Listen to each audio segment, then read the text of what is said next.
Hai semua, perkenalkan nama saya Ihmada Yuda Arsana, nomor absen 12 dari kelas XG3.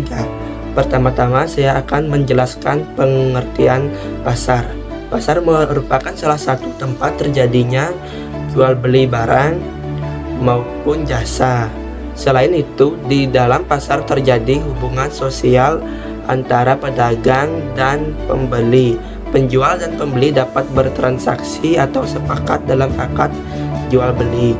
Transaksi yang disepakati meliputi barang, penjual, pembeli, dan harga barang. Berikut saya akan menjelaskan fungsi dan peranan pasar sebagai berikut.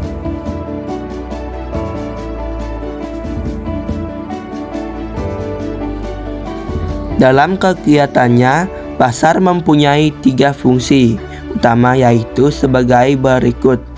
Yang pertama, fungsi distribusi. Pasar memungkinkan produsen berhubungan dengan konsumen, baik secara langsung maupun tidak langsung dengan perantara dalam perdagangan. Yang kedua, fungsi pembentukan harga. Harga pasar akan terbentuk dengan adanya kesepakatan antara pembeli dan penjual. Yang ketiga, fungsi promosi. Pasar dapat digunakan oleh produsen untuk memperkenalkan barang yang diproduksinya. Hal ini terutama untuk barang-barang baru. Peranan pasar yaitu sebagai berikut. Yang pertama, peranan pasar bagi produsen. Pasar dapat membantu memperlancar penjualan hasil produksi sebagai tempat untuk mempromosikan atau memperkenalkan barang dan jasa hasil produksi, serta produsen juga dapat memperoleh barang atau jasa yang akan digunakan untuk keperluan proses produksi. Yang kedua, peranan pasar bagi konsumen, memudahkan memperoleh barang atau jasa yang dibutuhkan. Yang ketiga, peranan pasar bagi pembangunan, membantu menyediakan segala macam barang dan jasa yang bermanfaat bagi pembangunan. Pasar juga dapat dijadikan sebagai sumber pendapatan pemerintah untuk membiayai pembangunan melalui pajak dan retribusi. Yang keempat, peranan pasar bagi sumber daya manusia serta membuka lapangan kerja. Sekarang saya akan lanjutkan menjelaskan macam-macam pasar sebagai berikut.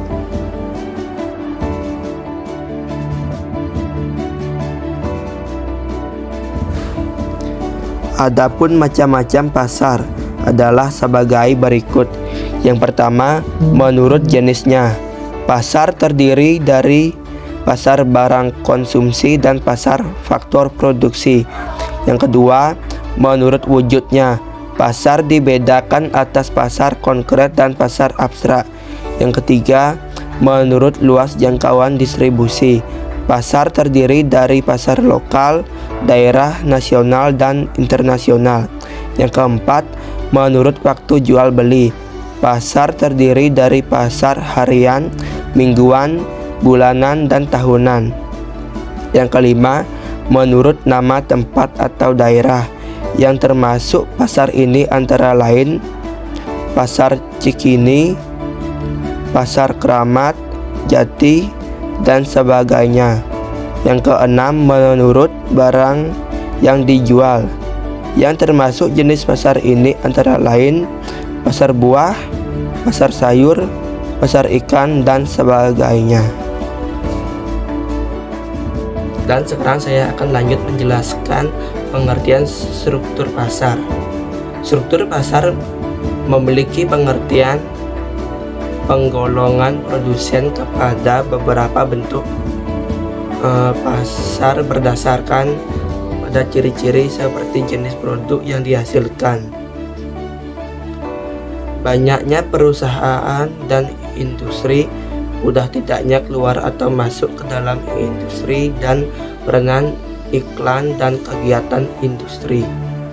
Dan adapun jenisnya, yaitu pasar persaingan sempurna dan pasar persaingan tidak sempurna. Dan di sini saya akan menjelaskan salah satunya, yaitu pasar persaingan tidak sempurna. Baik, di sini saya akan menjelaskan pengertian pasar persaingan tidak sempurna. Pasar persaingan tidak sempurna adalah sebuah pasar di mana jumlah penjual dan pembeli tidak sebanding atau tidak seimbang. Adapun bentuk-bentuk pasar persaingan tidak sempurna antara lain adalah pasar monopoli, pasar oligopoli, pasar monopolistik, pasar oligopsoni, dan pasar monopsoni. Dan saya akan menjelaskan salah satu dari bentuk-bentuk pasar persaingan tidak sempurna, yaitu pasar oligopoli.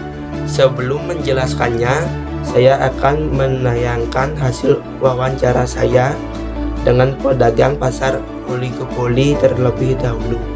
Silahkan simak video berikut.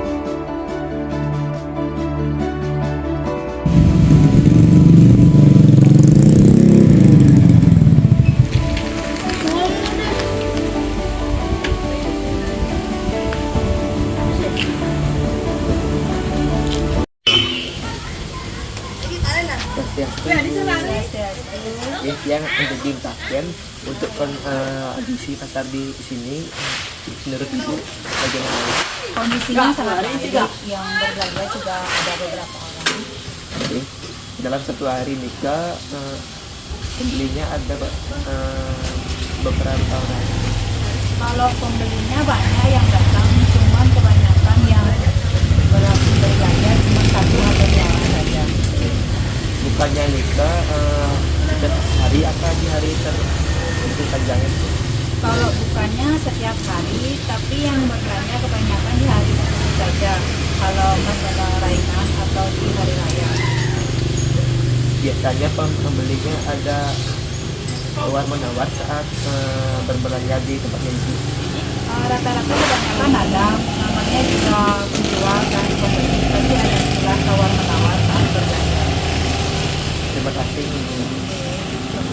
Baik, selanjutnya saya akan menjelaskan pengertian pasar oligopoli sebagai berikut.